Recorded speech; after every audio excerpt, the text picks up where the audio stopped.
Hola, muy buenos días. Bienvenidos a la quinta conferencia sobre COVID-19, una pandemia, diferentes paradigmas, que está coordinando la doctora Idalia Flores de la Mota. En su representación estoy yo, Idalia Sauto, soy su hija, pero también soy maestra en Historia del Arte. Conduzco un programa de procesos creativos llamado Canal de Panamá y en esta ocasión me pidió que coordinara esta mesa en donde van a hablarnos tres panelistas.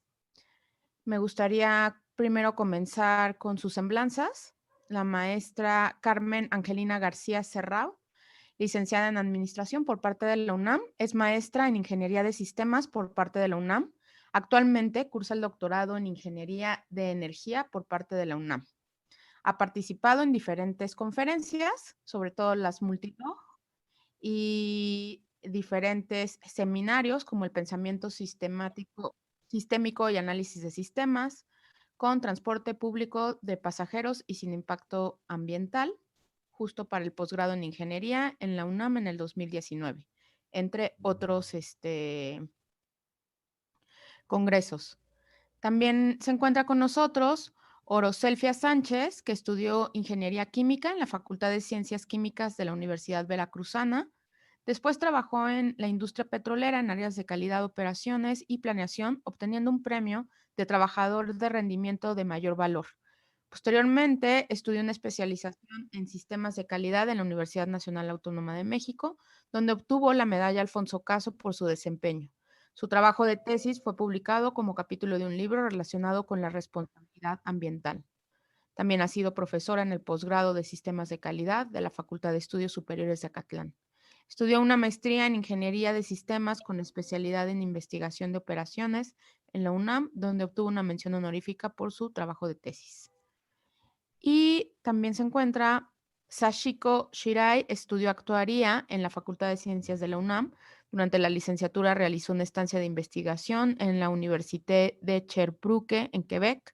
Después trabajó como consultora en el área de Big Data en Predictive Analytics, desarrollando diferentes proyectos para empresas de México y Estados Unidos. Después estudió la maestría en Ingeniería de Sistemas con especialidad en Investigación de Operaciones de la Facultad de Ingeniería de la UNAM. Algunos resultados de su trabajo de investigación han sido presentados en congresos nacionales e internacionales, así como en algunas revistas de investigación y divulgación. Actualmente se encuentra estudiando el doctorado en el tema de matemáticas aplicadas a la aviación dentro de un programa conjunto entre Amsterdam University of Applied Sciences, Ámsterdam, en Países Bajos, y la École Nationale de la Aviación Civil en la Université Paul Sabatier, Troyes de Toulouse, en Francia. Eh, Dicho lo anterior, me gustaría dar paso a nuestras ponentes. Si gustas comenzar tú, Carmen, el micrófono es todo tuyo.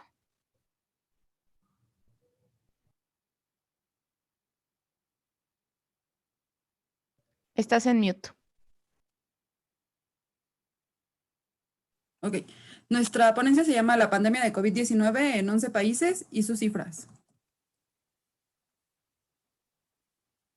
Y bueno, se divide en 5 partes, que la primera serían las ideas iniciales para el análisis, de dónde surgió toda nuestra curiosidad para realizar la investigación, la metodología que se aplicó, los datos y la información que se fueron recabando y analizando para poder llevar a cabo la investigación, la modelación de estos datos, en nuestro caso van a ser los nuevos casos de COVID-19 en los 11 países, y nos quedamos al final con nuestras reflexiones e ideas finales, que fue la conclusión de este trabajo. Bueno, ¿de dónde nace la curiosidad por esto, no? Primero queríamos saber qué es lo que sucede en otros países, ¿no? Después nos importaba qué tanto las medidas políticas aplicadas incidían en los contagios y qué tanto impactaba la respuesta de la población, ¿no? También nos importaba saber cuánto duraba el lockdown en otros países y qué resultados se obtenían y si realmente se disminuían los contagios o no. Y bueno, entre esta curiosidad, pues tuvimos que investigar sobre las medidas aplicadas en distintos países, tales como uso de mascarillas en espacios cerrados y espacios abiertos, en el transporte público, los cierres de escuela y su duración, qué restricciones hubo en las rutas de transporte, si hubo cierre de gimnasios, las restricciones de horarios que tuvimos también eran sumamente interesantes y las capacidades en lugares concurridos, qué tanto hubo cierre de espacios públicos y también nos interesaba muchísimo el cierre de fronteras para mitigar dicha propagación.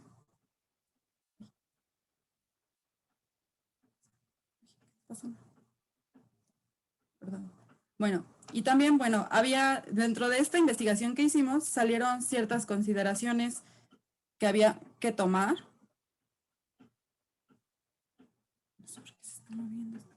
Permítanme tantito, es que se está moviendo la ponencia. Ok, pues salieron ciertas consideraciones que había que tomar en cuenta que resultaron demasiado importantes a la hora de hacer la investigación, ¿no?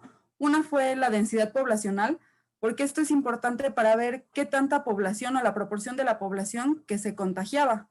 La posición económica de los países también, porque eso impacta en la respuesta que tiene la población a seguir las medidas y las restricciones que se ponían.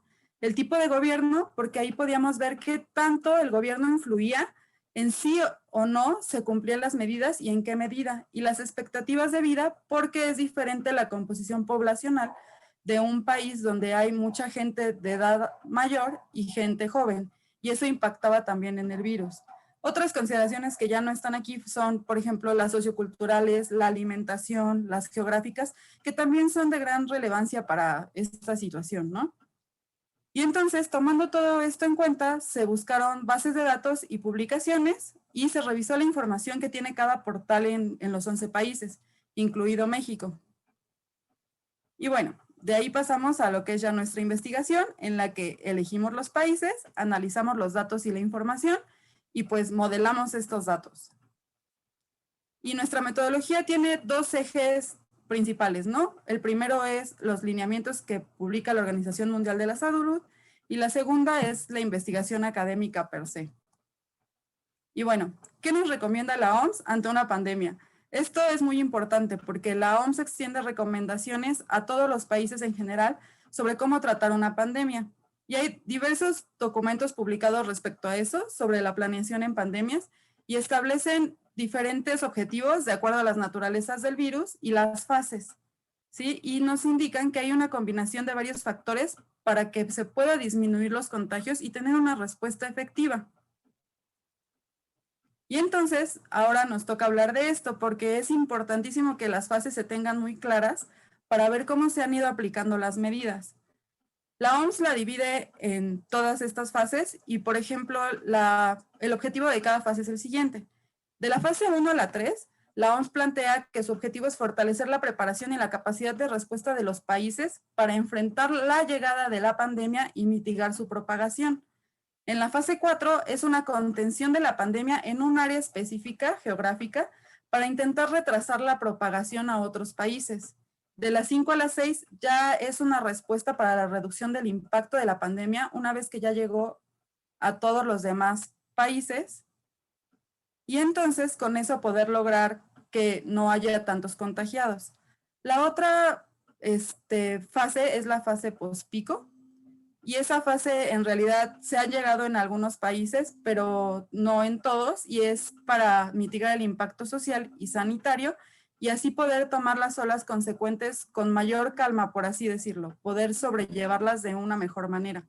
Y la fase post-pandemia, a la que todavía no hemos llegado, lamentablemente, en donde ya se aborda toda la problemática social y de salud y se va viendo cómo se restauran paulatinamente todas las funciones sociales y económicas de los países afectados.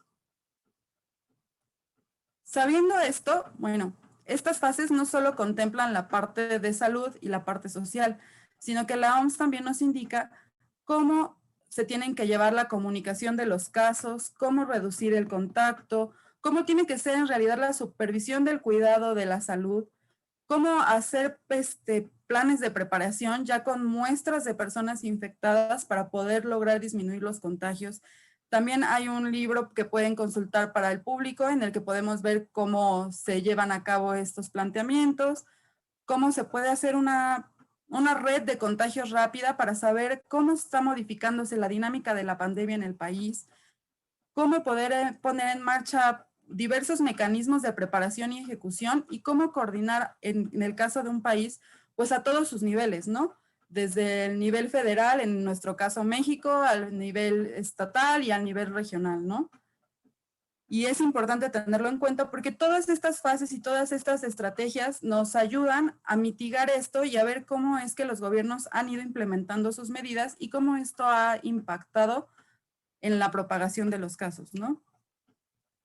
Otro punto que fue sumamente importante para nosotros explicar o intentar mostrarles es que las pandemias han ido aumentando en frecuencia a lo largo de los años. Ha habido epidemias y pandemias desde siempre, pero en estos últimos años se han presentado de manera más constante.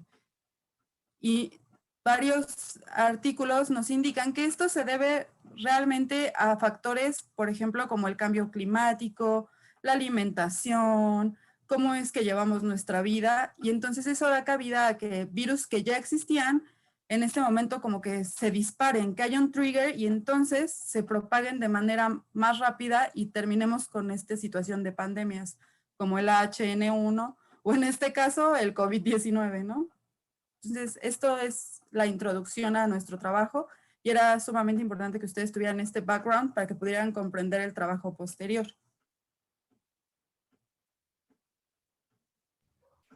Muchas gracias, Carmen. Daríamos paso a que Oroselfia nos continúe la plática, la presentación. Sí, claro. Bueno, en cuanto a la investigación académica, que es cómo estructuramos nuestra investigación, particularmente de este tema que les estamos presentando, planteamos una metodología que nos permitiera obtener información de comportamientos, ¿no? De países, que nos permitiera comparar, ¿no? Si nos damos cuenta en el diagrama, al final, en la fase 3, tenemos una comparación entre países seleccionados. Esa es como la salida de nuestra investigación.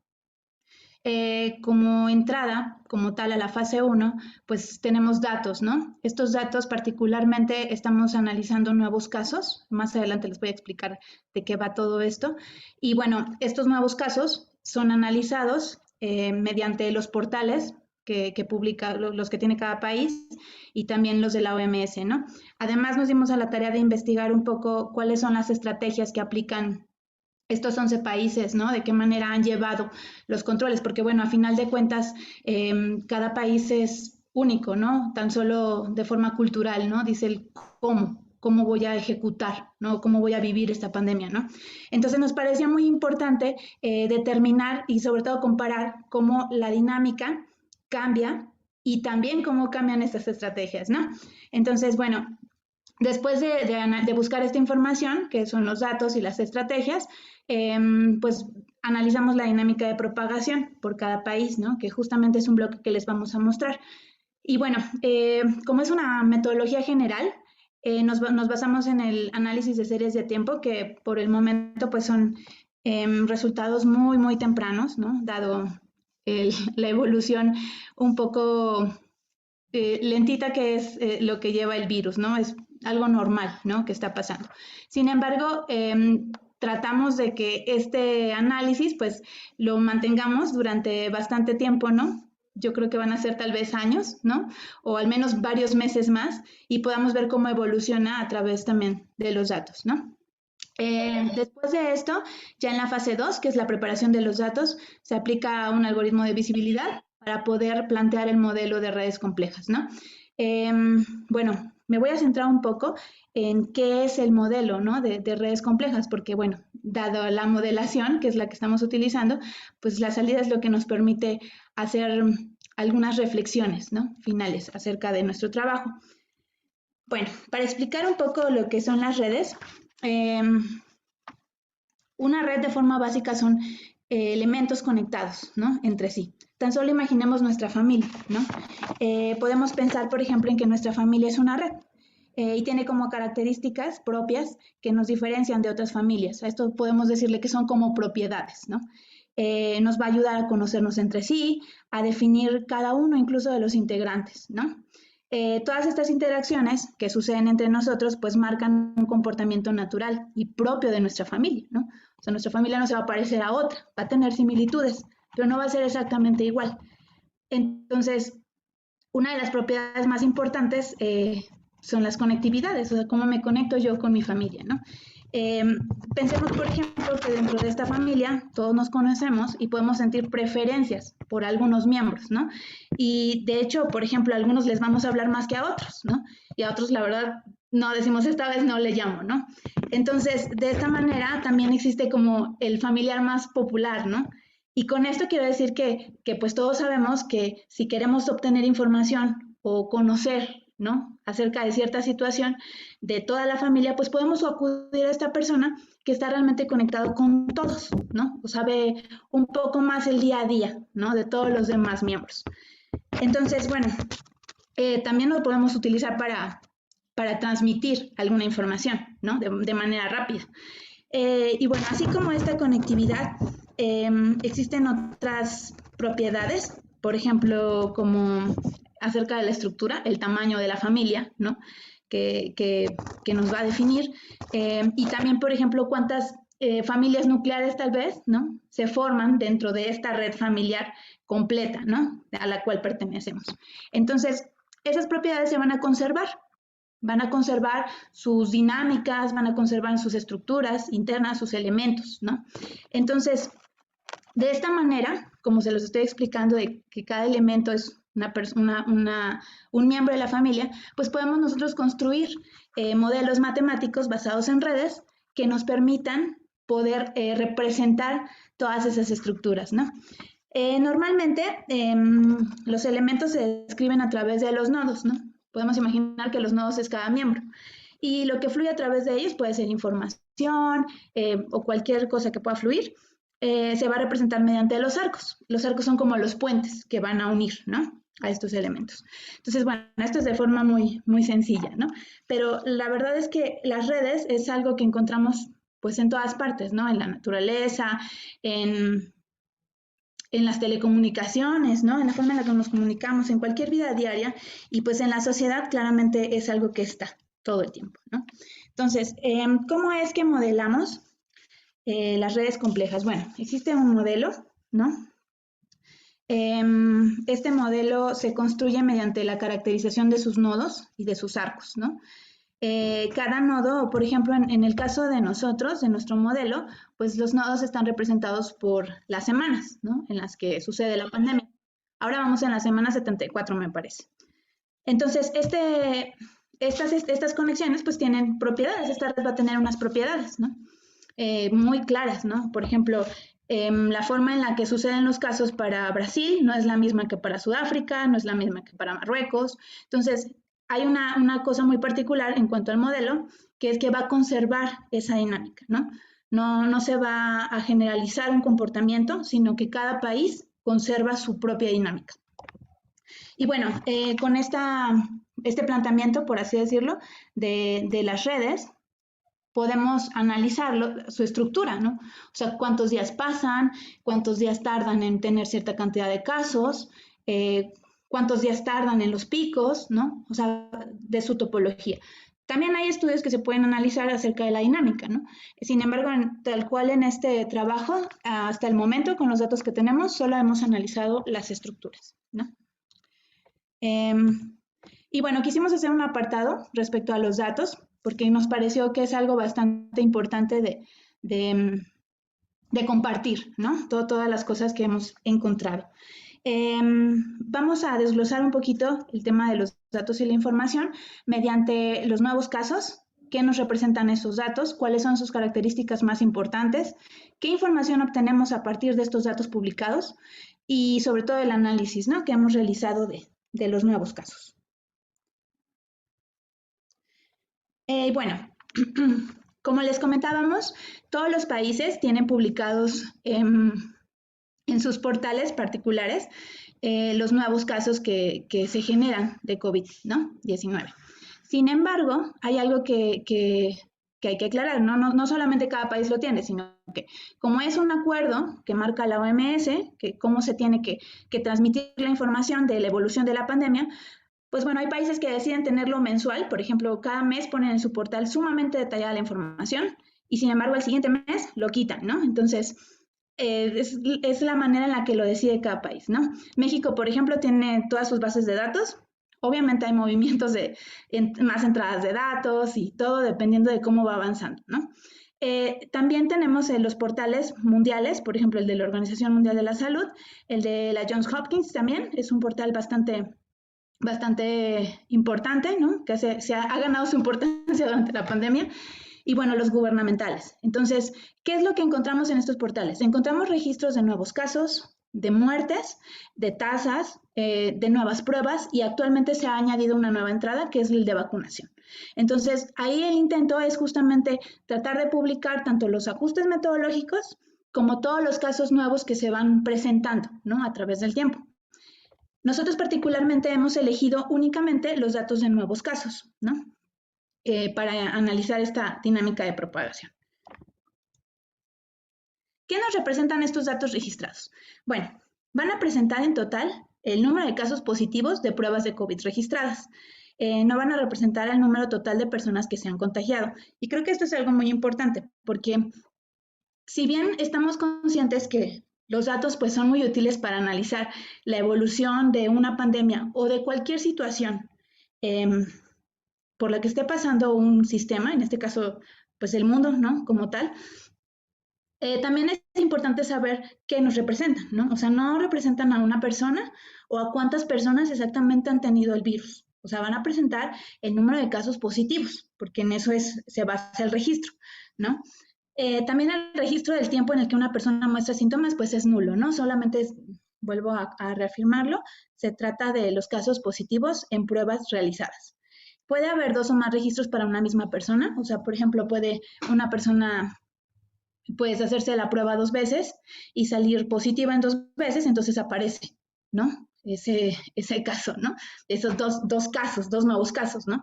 Sin embargo, por el lado contrario, pues también podemos entender que si una persona que es asintomática no se realizan las pruebas, pues no va a aparecer, ¿no? En el registro. Entonces, algo que es claro es que no es trazable con la persona contagiada, únicamente es con la prueba de resultados positivos, ¿no? Bueno, hay 2 características que son muy importantes de estos datos, de los nuevos casos, ¿no? Y es cómo se realiza el registro de estos casos diarios, ¿no? Porque a veces pensamos que es o sea, obviamente sí representa de alguna manera, cómo va evolucionando el virus, pero no es una fiel situación de cómo está pasando en el mundo real, ¿no? Estos casos se registran también los días laborales, o sea, hay personas que mandan la cantidad de casos, por ejemplo, en zonas rurales, pues juntan esos casos que se realizaron esos días y los envían, ¿no? Para que se haga el registro en la base de datos.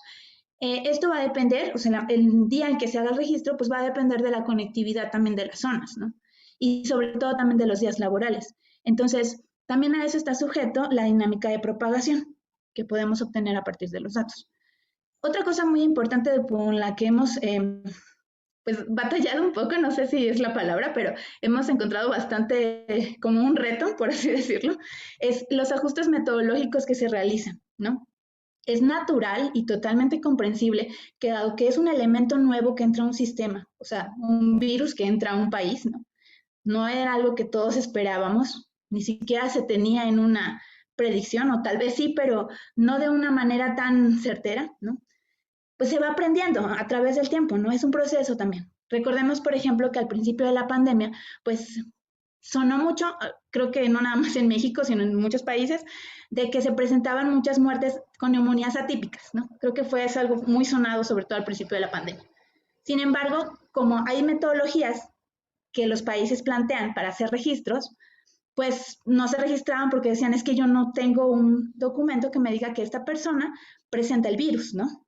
Entonces, dadas esas reservas y ese aprendizaje que se tiene también a través del tiempo, pues hay muchos casos que no fueron registrados, ¿no? Entonces, cuando el país se da cuenta de todas estas situaciones, que ya es algo que está totalmente relacionado, también se hace una investigación, no es algo que simplemente se deja así como de, pues, como la corazonada, sino que se realiza una investigación, pues se hacen ajustes metodológicos, ¿no? De ahora, ¿cómo voy a registrar mis casos, ¿no? Además de esas pruebas, ¿qué otras personas o qué otros nuevos casos puedo registrar? Si son clínicos, si son sintomáticos, si son posteriores a una muerte, por ejemplo, aunque no sean producto de una prueba como tal, ¿no? Entonces, todos esos datos se han ido añadiendo, por así decirlo. Pero hay algo que importa mucho, ¿no? Cuando nosotros vemos la serie de tiempo, esos datos normalmente se añaden en un día. Entonces vemos un pico gigantesco y decimos, es imposible representar cómo se propagó ese virus durante ese tiempo. O sea, esas personas, o sea, esos nuevos casos, mejor dicho, cómo fue que fueron creciendo o cómo los ingreso a esa serie de tiempo. Eso realmente hasta ahora es imposible, dados esos ajustes metodológicos, ¿no? Entonces, bueno, con todo esto, nos dimos cuenta de que teníamos que analizar varios países, ¿no? Cómo estaban también en cuestión de datos, y optamos por Estados Unidos, México, Brasil, Rusia, Japón, India, Marruecos, Sudáfrica, ¿no? Son los 11 países. Entonces, bueno, nos preguntamos, ¿existen similitudes entre las dinámicas de estos países, o sea, en las dinámicas de propagación? O si es posible notar si las medidas aplicadas por diferentes gobiernos y sobre todo la respuesta, ¿no?, de la población generan comportamientos parecidos ya como tal en la dinámica. Y bueno, ahora sí, ¿por qué, no? Porque pues obviamente no solamente depende de un solo factor, ¿no? Es bastante dependiente de factores económicos, sociales, culturales, incluso geográficos. O sea, no es algo que podamos separar, ¿no? Y decir, esto es totalmente la influencia directa y completa hacia la propagación. Entonces, sí tenemos que identificar como esas interrelaciones entre todos estos factores, ¿no? Y bueno, entonces, ¿qué sucede cuando analizamos los datos? Como les comentaba, la OMS reporta diariamente mediante su página nuevos casos a nivel mundial. Entonces, encontramos un orden mundial basado en solo el número de casos, o sea, el número de casos que como van subiendo durante día a día, ¿no? Entonces, de esta manera, pues sorprende mucho cuando vemos, por ejemplo, que Estados Unidos, India, Brasil son los que encabezan mundialmente este ranking, ¿no?, de personas infectadas.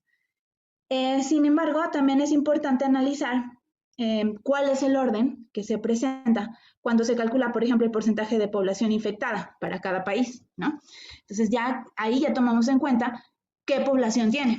Y, por ejemplo, vemos la gráfica B, en donde, bueno, Estados Unidos continúa estando arriba, después sigue Italia, Países Bajos, Brasil, Alemania, y bueno, por ejemplo, si notamos particularmente en el caso de India, pues vemos que es uno de los que tiene menor cantidad de población infectada, ¿no? Entonces, bueno, eso también importa, ¿no? El portal como tal publica la gráfica A. Sin embargo, considerando más elementos propios del país, pues tenemos que cambia mucho el orden, ¿no? Ahora, ¿qué es lo que estamos viendo aquí, ¿no? Vemos ahora el comportamiento hasta esta semana, o sea, es hasta el lunes creo que procesamos los datos, los nuevos casos reportados para Alemania y para México, ¿no? Pero bueno, ¿cómo es que los comparamos, no? ¿De qué manera decimos se parecen, no se parecen, no? Y bueno, nos interesa mucho analizar, por ejemplo, como nos interesa analizar la dinámica, pues nos damos cuenta de cuánto tardó, por ejemplo, en subir, ¿no?, el número de casos. Aquí vemos en Alemania, pues es de la semana 0 a la 10. Semana 0 empieza a partir de la primera semana de enero, o sea, de enero del año pasado, ¿no? Como les comentaba, estamos como en la 74 más o menos de semana de pandemia. Entonces, bueno, empieza a partir de la 10. También cómo es esa subida, o sea, si es paulatina o si es abrupta. Y también hasta dónde llega el primer pico, ¿no? La primera ola que le dicen, ¿no? ¿Qué tantos casos afectó? ¿Cuánta población impactó, no? Y bueno, después de eso también vemos cuánto tardó en llegar al segundo pico o qué tan alto fue respecto al primero. ¿Y cuánto también dura el valle? El valle es esta línea de abajo que vemos, o sea, significa cuánto tiempo tardó ese país en reportar, al menos, una cantidad de casos que fuera totalmente controlable, por así decirlo, ¿no? O sea, no que no fuera importante, sino que no los impactara directamente al sistema de salud del país, ¿no? Entonces, bueno, también eso analizamos, esos valles, también cómo es el descenso, ¿no? De esos nuevos casos, si es abrupto, si es constante, va despacio, si llega totalmente al valle, incluso otra vez, o si se mantiene subiendo, ¿no? Entonces, bueno, esas son las características que vemos en cuanto a su dinámica. Del lado derecho vemos el comportamiento de México, que bueno, comparado por ejemplo con Alemania, pues vemos que fue muy, muy paulatino. Recordemos que estos son registros de nuevos casos, ¿no? Puede haber, obviamente en el mundo real o como pasó, ciertas diferencias, claro, ¿no? Porque esto se basa en los registros de los nuevos casos únicamente. Entonces vemos que estos registros fueron subiendo muy lentamente. Es muy ancho los picos, o sea, nosotros estamos viendo que no son picos pronunciados, sino son más anchos. Esto quiere decir que el aumento, por ejemplo, de los nuevos casos, pues va de forma muy paulatina y se mantiene durante varios días, ¿no? Estos picos que vemos acá al lado también son producto a veces de esto que les comentaba de los ajustes, ¿no? Y bueno, ahora vemos los comportamientos para Italia y Japón. Como vemos, los primeros meses de pandemia pues se mantuvieron entre picos muy marcados, ¿no? Y valles muy amplios. Esto nos indica que se controla durante mucho tiempo una cantidad baja de nuevos casos. Sin embargo, aún con la diferencia de población, vemos que pues Italia tiene hasta ahora, esta gráfica es de hace un mes, tiene el 6.8% de población infectada, ¿no? Mientras que Japón solamente tiene el 0.47% de su población. Entonces es importante notar que aunque las dinámicas pueden ser parecidas, o sea, de forma visual, pues no precisamente los comportamientos van a ser iguales, ¿no? Para cada país. Entonces así es como entendemos que los cierres temporales y estrictos en fronteras y lugares, ¿no? de interacción social, pues reflejan cambios importantes, ¿no? Sin embargo, las distancias sociales, las medidas de higiene, pues también pueden contribuir significativamente a este aumento, ¿no? Súbito. Y bueno, aquí podemos ver las dinámicas para Estados Unidos, Marruecos y Rusia. Podemos observar que en el número de casos, el aumento y la forma en la que Estados Unidos ha estado subiendo, pues es un marcado comportamiento complicado, ¿no? Como tal para el país. Los primeros 8 meses de pandemia tuvieron, al menos en estos reportes que se publican, un 2.20% de población infectada. Sin embargo, los últimos 6 meses, pues se aceleró el aumento de nuevos casos hasta 3 veces más. O sea, se aceleró de lo triple, ¿no? Bueno, distinto, por ejemplo, al caso de Marruecos, ¿no? Marruecos, todas las estrategias casi del país, como está muy centrado en el desarrollo económico, pues se centraron en prepararse como tal para la llegada, ¿no? De la pandemia. Entonces, un poco, por ejemplo, si vemos que un poco antes de la semana 30, pues desde la semana 10 a la 30 estuvieron aumentando casos, pero nada así que fuera un impacto total, ¿no? En cuanto al incremento. Después de la semana 30 ya vemos un incremento importante. Sin embargo, como tal, el porcentaje de población infectada no ha subido de forma drástica, ¿no? Tiene un 0.30 los primeros 8 meses y los últimos 6 meses un 3.5 veces más, ¿no? Y bueno, para Rusia vemos claramente también un aumento súbito de casos, sin embargo la forma de bajar es mucho más lenta y paulatina, ¿no? Entonces para ellos, pues los últimos 6 meses tuvieron un aumento en su población infectada de 2.24%. 3 veces más con respecto a los primeros 8 meses de pandemia. Vemos ahora los casos de Brasil, Sudáfrica y Países Bajos, ¿no? Particularmente, pues Brasil movió muchísimo al mundo por el aumento de números de casos, ya que aparte de que fue muy alto el número, por ejemplo, vemos los primeros picos con respecto a los segundos picos, pues son muy similares en cuanto a cantidad, ¿no? O sea, si vemos, por ejemplo, otras gráficas, los primeros picos son más bajos, ¿no? Con respecto a los posteriores o a los últimos. Brasil no, Brasil se parece mucho, el bloque, digamos, en la cantidad de personas la cantidad de casos, ¿no? Que se registraron. Entonces, además también baja un poco lento y de manera constante. Entonces, es algo totalmente, por ejemplo, distinto a Sudáfrica, ¿no? Que es la gráfica de al lado, en donde pues vemos que son picos muy pronunciados pero la duración de los picos es de muy pocas semanas, por eso es tan angosto, ¿no? Además, baja muy rápido y los valles son muy duraderos. Entonces, por supuesto, también el número de casos es muchísimo menor, ¿no? También vemos, por ejemplo, el caso de Netherlands, que es la gráfica siguiente. Vemos prácticamente dos comportamientos totalmente diferentes. De la semana 0 a la 30, pues es como su primer pico. Ahí vemos su primer pico alrededor de la semana 15, ¿no? Entonces, después de la semana 35 más o menos estuvo aumentando, fue este aumento súbito. Y bueno, ellos prácticamente aumentaron 10 veces más su proporción de personas contagiadas en los últimos meses con respecto a los primeros meses de pandemia. Entonces, es algo que totalmente notamos en el comportamiento de los nuevos casos, ¿no? Y bueno, por último estamos viendo lo que se reporta para India, ¿no? Todo el mundo se ha entristecido por este impacto tan fuerte, ¿no?, que ha tenido para este país. De hecho, vemos, por ejemplo, en este círculo de la gráfica de la derecha, el comportamiento que tenía hace un mes. O sea, la gráfica de la izquierda es este mismo pedacito que está en el círculo. Y si vemos, era totalmente, entre comillas, iba controlándose, ¿no? Sin embargo, el número de casos, pues también la población es una cantidad muy, muy importante de personas que son de ahí, ¿no? Entonces, por eso también el número de contagios es tan alto. Sin embargo, a partir de la semana 65 más o menos, tuvo este aumento súbito y pues muy, muy alto con respecto a los comportamientos que tenía de propagación en los otros meses de pandemia, ¿no? Y pues prácticamente ha colapsado, ¿no?, al país totalmente en sus sistemas de salud. Entonces, bueno, esta gráfica contiene hasta los primeros días de esta semana, igual que las otras, y pues sigue siendo hasta las 75, ¿no?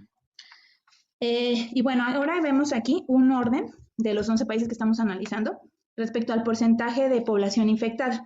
Justo como muchos países, como la India, por ejemplo, que tiene apenas 1.47, ¿no? Sin embargo, estos puntos, o sea, esta forma de subir tan abrupta y tan alta, colapsa totalmente, no solo el sistema de salud, ¿no? O sea, porque justamente las interrelaciones importan, sino a todo el país, o sea, a todo un país lo colapsa totalmente.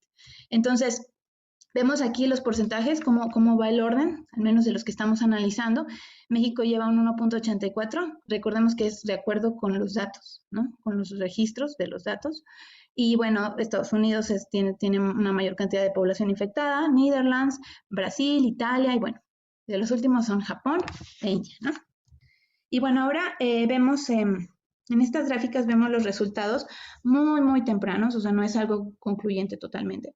Son las gráficas de la derecha, van a comparar la forma en la que han respondido los países con respecto a un comportamiento global. Si nos damos cuenta, pues es un impacto muy, muy fuerte a nivel mundial para todos los países. O sea, ningún país realmente está equipado, preparado, ¿no?, para recibir un impacto así, o sea, una influencia de esta manera, ¿no? Entonces, es algo que conforme pasa el tiempo, pues se espera que se establezca, ¿no? O sea, al menos que tome, por ejemplo, una temporalidad que esté, que siga un patrón de comportamiento, ¿no? Tal vez esperemos eso, ¿no? Pero la verdad es que hasta ahora los resultados no, digo, claramente me gustaría aclarar que los datos tienen ciertas características que hemos visto, ¿no? Entonces, pero también hemos visto también cómo funciona todo, ¿no? O sea, cómo está sucediendo todo. Entonces, no es algo que pronto se vaya a estabilizar, por así decirlo, ¿no? Incluso, por ejemplo, cuando se hace un análisis de series de tiempo, pues normalmente esperamos ver patrones en gráficas con el índice de variación estacional, ¿no?, que son las gráficas de la izquierda. Entonces, pues normalmente ahí marca el patrón, ¿no? Si es, por ejemplo, no sé, cada invierno, cada 6 meses, ¿qué patrón sigue, no? Ahorita no existe ningún patrón para ningún país y ni tampoco para el comportamiento global. En las gráficas de la derecha vemos estos datos no estacionalizados, o sea, como tal le quitamos esta estacionalidad a los datos y podemos llegar a ver algunas tendencias, ¿no? Vemos aquí que están hacia abajo, sin embargo, no es tampoco tan esperanzador, dado que los datos tienen ciertos detalles, ¿no? Entonces, a menos que en el caso de la vacunación sea pues una influencia fuerte y podamos decir, bueno, mira, ya parece que está siguiendo un patrón a través de más años. O sea, estas series de datos están muy, muy iniciales, ¿no? A menos que suceda eso, pues podemos marcar tendencias. Ahorita todavía es algo muy, muy inicial, ¿no? Y bueno, me gustaría concluir este bloque compartiéndoles que pues, es claro que la pandemia ha impactado fuertemente a todos los países y que la dinámica y el manejo como tal de los contagios depende mucho, mucho de las estrategias implementadas por cada país, pero que esto también depende de las condiciones económicas, ¿no? Principalmente. Y sobre todo de la respuesta social ante estas estrategias. Claramente es una relación muy compleja en cualquiera de sus formas y pues para cualquier país, ¿no? Muchísimas gracias, Oro. La verdad es que está muy interesante justo todas estas gráficas que nos han presentado. Antes de darle la palabra a Sashiko, me gustaría decirle a las personas que nos están viendo a través de Facebook y a través también del Zoom, que están conectadas, que si tienen algunas dudas o preguntas las pueden compartir en el chat y hacia el final de la charla vamos a leer esas preguntas. Sashiko, te doy la palabra. Muchas gracias. Gracias, Oro. Entonces, como siguiente paso, vamos a continuar con la parte del análisis de los datos como como las series de tiempo, pero traducidas en redes complejas, que era la siguiente parte de la modelación. Para esto necesitamos toda la parte de preparación de los datos de las series de tiempo, como nos enseñó Oro. Teníamos todas las series de tiempo de todos los países, pero con diferentes problemas, dado a la metodología con la que fueron reportados los datos. Por ejemplo, teníamos en el caso de México que hubo un día que reportaron 80,000 casos en un día, y justo fue por un ajuste que hicieron en la metodología de considerar a personas que habían fallecido y personas que no habían sido concluyente su prueba de COVID. Entonces todos los tomaron como positivos y los reportaron en un solo día. Entonces, como parte de la preparación de los datos, hicimos ajustes para eliminar ruidos en los datos y transformamos estos datos en las series de tiempo que ya teníamos. Entonces, aplicamos una metodología que es el algoritmo de visibilidad. ¿Qué es lo que hace el algoritmo de visibilidad?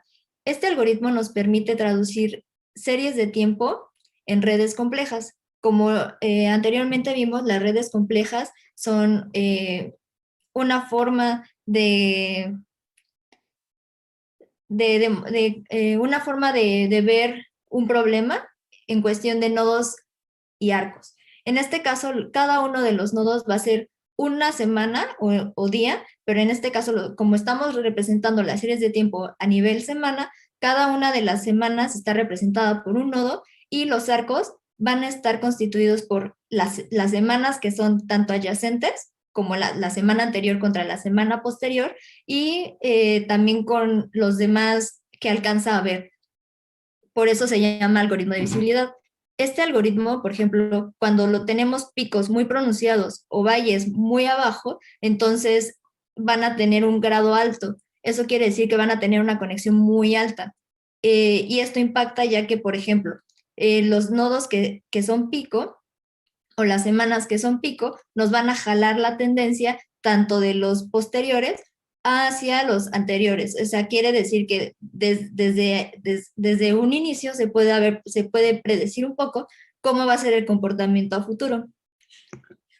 Entonces, parte de las redes complejas es que los nodos, como ya les había comentado, representan las semanas de la pandemia, y cada nodo contiene la información de cada día o cada semana de los casos reportados como nuevos. Y después de que ya traducimos estas series de tiempo en las redes complejas, aplicamos toda la metodología de redes complejas para obtener las métricas correspondientes tanto a centralidad, que es lo que nos importa justo ver cuándo son estos picos, cuánto van a durar, cuál es la amplitud de la red, la dimensión, la densidad. Entonces, aplicamos ahorita el algoritmo de visibilidad tanto para México como para Alemania. Entonces, estas son las series de tiempo con el algoritmo aplicado donde todas las líneas rojas representan los arcos y, como ya les había comentado, las bolitas o los nodos representan a las semanas. Entonces, la densidad es una métrica muy importante, ya que nos dice qué tan conectada va a estar nuestra red, y vemos que Alemania tiene una mayor conectividad. Esto quiere decir que aquí claramente se ve que más nodos están conectados entre sí. Eso quiere decir que el impacto que hubo en este valle contra el pico fue mucho más alto. Entonces, por ejemplo, el grado máximo de Alemania es de 43, lo que dice que el impacto que tuvo este pico duró 43 semanas, tanto anterior como posterior. Y para el caso de México, este pico duró 25 semanas, tanto anterior como posterior. Al traducir las series de tiempo en redes complejas, tenemos este tipo de gráficas. La primera, la morada, es la de México y la de abajo es la de Alemania. La secuencia de los días tiene como mucha influencia en cómo se va a comportar la red, y para empezar tenemos algo muy importante que son los cliques. Los cliques son una forma de subred que la relación que tienen entre ellos es que todos están conectados con todos. Entonces eso quiere decir que se forma como en la familia, que todos están conectados con todos. Por ejemplo, mamá, papá, hijo y hermano, todos están conectados con todos. Esa es una red completa. Entonces, ¿qué pasa con estas redes, subredes complejas, completas dentro de la red compleja?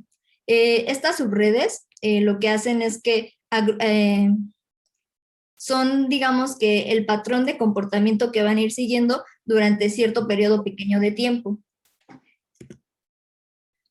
Y con esto podemos ver también la variación entre las semanas. Por ejemplo, ¿qué pasó entre la semana 7 a la semana 8 y de la semana 8 a la semana 9? Entonces, con esto podemos calcular la variación. Por ejemplo, ¿cuánto tiempo va a tardar el valle o cuánto tiempo tarda el pico? Y esto se puede ver con el grado de centralidad.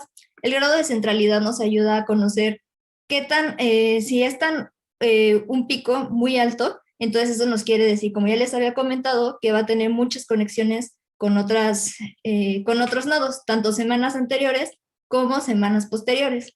Entonces, este grado de centralidad es más alto para Alemania.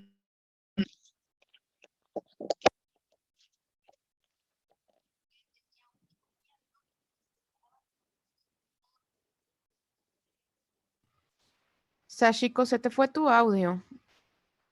Ahí estás. ¿Ya? Bueno, voy a volver a repetir esto. ¿Cuánto tiempo tardaba el valle y cuánto tarda el pico? Entonces, el grado de centralidad va reflejado a cuánto va a durar este pico, tanto arriba como abajo. Entonces, cómo va a jalar a las semanas. Entonces, estos nodos son importantes porque son los nodos más importantes de la red. Y esto quiere decir, es como el preferido de la familia, ¿no? Entonces, al final es cuánto impactan estos nodos a toda la red. Entonces, el grado de centralidad, por ejemplo, de Alemania, que es de 0.42, significa que es el pico más alto que veíamos, que era justo cómo va a jalar a toda la información de toda la red, tanto anteriores como posteriores, y es la variación que va a tener semana tras semana. Y por último tenemos la distribución de grado de los nodos, es cuántos nodos están conectados entre ellos. Entonces, el grado mínimo va a ser 1, eso es para la primera semana y para la última semana. Entonces, el grado promedio para los nodos en México es que tenemos muy pocos nodos con un alto grado. Eso quiere decir que no impacta tanto entre las semanas. Y después, en Alemania, por ejemplo, tenemos que el nodo 10 tiene el mayor alto grado. Entonces, lo que pasa, por ejemplo, en este valle con 15, entonces no hay tantos nodos que tengan 15 conexiones. Y hay muy pocos que tienen una alta conexión. Entonces, por ejemplo, en la parte de Alemania, el que tiene el mayor grado, que era de 43, eso se ve aquí muy bajo. Y el comportamiento entre países es parecido, dependiendo de la sortatividad. La sortatividad nos dice cuánto es la variación que ha tenido, por ejemplo, la preferencia de conexión entre cada uno de los nodos. Eso quiere decir qué tanto se parecen las semanas entre sí. Entonces, vemos que en México, como el comportamiento fue un poco más estable, no se vieron picos tan grandes o tan altos, entonces la sortatividad es más grande. Eso quiere decir que entre semanas la diferencia era muy baja, entonces por eso el comportamiento se ve un poco más estable. Y por último tenemos las reflexiones finales como conclusión, y vemos que tanto las iniciativas, tanto los gobiernos como la respuesta de la población son componentes muy importantes para determinar la política y el comportamiento de la pandemia en cada uno de los países. Y también es importante tener en cuenta que los registros van a variar dependiendo a la disponibilidad de los datos, el envío, horarios, días laborales y ajustes a la metodología. Por ejemplo, algo que veíamos es que entre los días de la semana, los fines de semana siempre bajaban. Entonces, siempre los lunes o martes reportaban una mayor cantidad de datos porque eran los que habían procesado los fines de semana. Los datos son sensibles tanto a la naturaleza tanto del virus como a los progresos y los procedimientos en la realización de las pruebas. Eso lo vemos como al principio casi no hacían tantas pruebas y ahora, por ejemplo, algunos países han optado por hacer pruebas masivas a toda su población para saber exactamente cómo controlar este virus y saber quiénes están conectados con cada uno de las personas positivas. Todos los modelos se basan en los datos de registro, tanto por la OMS como por los datos de cada país. Y también tenemos que la evolución depende de los datos y las propias situaciones tanto del país como del virus.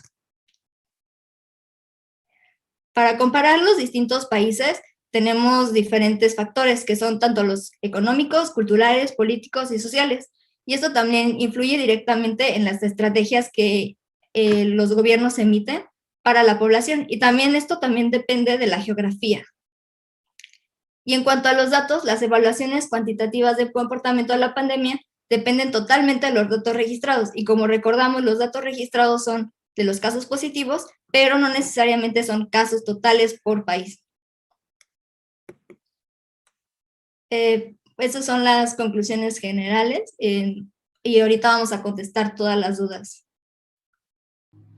Muchas gracias, Sashiko. Begoña Rodríguez a través del Facebook dice: felicidades, maestra Sashiko, un orgullo. Y tenemos varias dudas que también nos han hecho llegar por acá. Javier Lara de Paz dice: ¿cómo podrían explicarse las caídas tan abruptas en las asíntotas de las curvas? ¿Qué otro tipo de relación de nodos podría considerarse? Ciudades, aeropuertos, movilidad, entre otros. Y esta que se repite, que es qué pasa con el caso de Australia, y que después también en Facebook ponen por qué Japón y Australia ha habido tan pocos casos. Bueno, puedo empezar por la última. La primera ya se me olvidó un poco, pero ahorita la retomamos, ¿no? En el caso de Australia es algo justamente totalmente relacionado con uno de los factores, ¿no? Para empezar, a nivel geográfico, pues es un lugar totalmente fuera de prácticamente toda la demás zona de movilidad, por así decirlo, ¿no? También importa mucho ahí el poder económico, ¿no? Australia tengo entendido que lo que hace es, llega gente de otros países, los en cuarentena y hasta que ya está seguro que no tiene ningún virus que vaya a propagar, o sea, bueno, ningún propiamente COVID-19, ¿no? Vaya a propagar, ya puede salir a interactuar con la sociedad, ¿no? Australiana. Eso es otra, ¿no? Es poder económico. Bueno, eso es totalmente dependiente, ¿no? O sea, si un país está en vías de desarrollo, no podría realmente, ¿no? No podría soportar a la cantidad de extranjeros que llegan, en cuarentenarlos y hacer que se cargo aparte de esto, ¿no? Bueno, esa es una. Otra, la parte geográfica, y otra también la conciencia social. Ellos culturalmente tienen una conciencia social muy grande, ¿no? O sea, la verdad, su conciencia de comunidad es prácticamente una base, ¿no? De interacción social.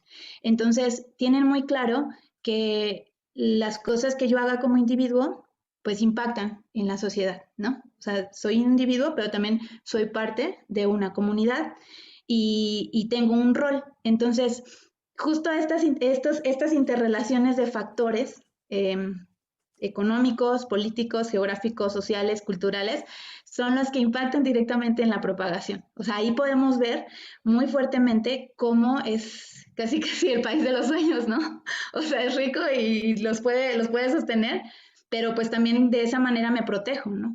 Es como una inversión. Entonces, ahí justo Australia es un claro ejemplo de cómo estos factores intervienen totalmente en la propagación del virus, ¿no? Entonces, bueno, no sé, ¿cuáles eran las otras? También Sashi. Muchas gracias. Hay otra que decía, ¿qué otro tipo de relación de nodos podrían considerarse? Y pone ciudades, aeropuertos, movilidad, entre otros. Por ejemplo, en cuestión de redes complejas, se podría considerar como nodos a las personas y cuáles son sus redes de contagio. Entonces, por ejemplo, si tú estuviste en contacto con tu familia, con amigos, entonces ahí se crea una red. La red, por ejemplo, de estuve en contacto con 5 personas más y al final, cómo se fue esparciendo el virus a través de estas redes y de estas personas, de nodos y arcos. También otra forma de ver la pandemia podría ser en cuestión de aeropuertos. Cada ciudad tiene un aeropuerto y cada ciudad va a ser un nodo. Las conexiones van a ser los vuelos que van a tener entre las diferentes ciudades y van a estar es una red con flujo. Entonces, el flujo van a ser la cantidad de personas que van a viajar de un punto A a un punto B o de un aeropuerto a otro aeropuerto por medio de los arcos, y de ahí se puede contabilizar cuántas personas se contagiaron. Eso es en cuestión de aeropuertos y movilidad, por ejemplo. También en ciudades se puede hacer, por ejemplo, en Europa, cuántas ciudades están conectadas, o sea, tienen fronteras o comparten fronteras, y entonces cada país va a ser un nodo, y si comparten fronteras o no, van a estar conectadas o no. Entonces, por ejemplo, si hay una conexión directa entre Países Bajos hacia Bélgica y hacia Alemania, entonces van a estar conectados a esos nodos. Y de ahí se puede ver cuántas personas viajan o transitan entre estos nodos. También hay otros trabajos, me parece que son de Sudamérica, en cuanto a redes complejas, en donde han modelado, por ejemplo, una persona en cuántos, se llaman capas o dimensiones, ¿no? En cuántas capas sociales interactúa. Por ejemplo, si trabaja en cierto rubro, pero también tiene socialmente una interacción en otra zona, familiarmente, geográficamente. Entonces desglosan cada capa como cada aspecto, por así decirlo, de interacción de un individuo con todos sus aspectos de interacción, y están viendo qué rate tienen de exposición, por así decirlo. O sea, cuánto tiempo pasan en cada nivel. Y eso es como una modelación también que se hace de redes multicapas, o sea, como redes complejas, pero en redes multicapas también. También se ha hecho esos trabajos. Digo, incluso pensándolo ya en una forma, bueno, aislada, por ejemplo, en México, esta situación que tienen en los centros comerciales, ¿no? Que tienes que sacar el QR. Si realmente se tuviera un registro total o todo el mundo tuviera el QR, podrías hacer una red de esas personas y cómo se va propagando el contagio hacia las familias mexicanas, ¿no? Que van a hacer su súper o a comprar su despensa. Tiene bastantes aplicaciones bastante bonitas, bueno, para mí entretenidas e informativas. Muchas gracias. Ya por último, ¿los datos que obtuvieron podrían servir para realizar planes de prevención en cuanto al tiempo entre los nodos?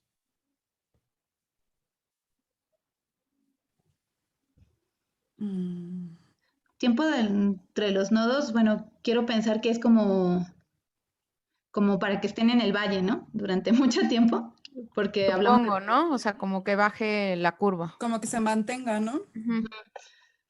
Pues importa también, justamente es como un panorama de cómo se está viendo la evolución del virus, ¿no? Sin embargo, las estrategias como tal, o la planeación estratégica, por así decirlo, se hace también de manera evolutiva, o sea, de forma como va avanzando el virus, pues se ajustan estas estrategias, ¿no? Creo que las comparaciones importan mucho para ver cómo justamente son, creo que al principio había una pregunta de eso, ¿no? De por qué son tan abruptas, ¿no? Pues tiene totalmente que ver con este tiempo en el que está abajo, ¿no? La planeación o las estrategias que se establezcan van a depender mucho de las características del país, ¿no? Hay países que tienen el poder de cerrar totalmente, ¿no? Cerrar totalmente las fronteras, cerrar totalmente sus actividades, por ejemplo, de comercio, ¿no? Particularmente para México no es algo que sea sostenible, por así decirlo, ¿no? Entonces, nos quedan otras estrategias, ¿no? Que también como ciudadanos, por así decirlo, podemos tener en cuenta, ¿no? Que es que importa mucho también una relajación total. O sea, a veces estas subidas abruptas pues pueden depender tanto de los cierres gubernamentales que se hagan, pero también pueden depender de una relajación como sociedad, ¿no? Entonces, si bien nuestros resultados dicen que como la caracterización de cada dinámica, ¿no? O sea, de manera pues numérica podremos decirlo, ¿no? Asociar estos comportamientos y cómo es que se comparan unos con otros. Va a depender muchísimo también de las características de cada país, ¿no? También algo importante de señalar es que, por ejemplo, si un país pone una medida, no se ve reflejado tanto en las series de tiempo como en los casos la medida. Entonces, se tiene que esperar al menos 2 semanas para ver si las medidas que tomaron los países resultaron efectivas o no. Entonces, hay que tomar eso en consideración cuando toman tanto las medidas de relajación como las medidas de cierre, porque esto va a tener un impacto de al menos 2 semanas. Y como comentaba Oro, ¿no? Hay que tomar mucho en cuenta la parte social, ¿no? Si como sociedad no estamos conscientes de que como individuos afectamos a todo el sistema en sí y no tomamos las medidas en serio, va a ser muy difícil pues mantener esos valles, ¿no? O que esto se vaya mejorando. Muchísimas gracias, Carmen, Sashiko y Oro. Se nos acabó el tiempo. También muchísimas gracias a todos los que nos escucharon y vieron a través del Facebook y a través de esta plataforma de Zoom. No se pierdan las siguientes conferencias que va a haber. Y pues nada, les agradezco muchísimo su participación. Nos vemos Gracias. la próxima. Gracias. Muchas gracias.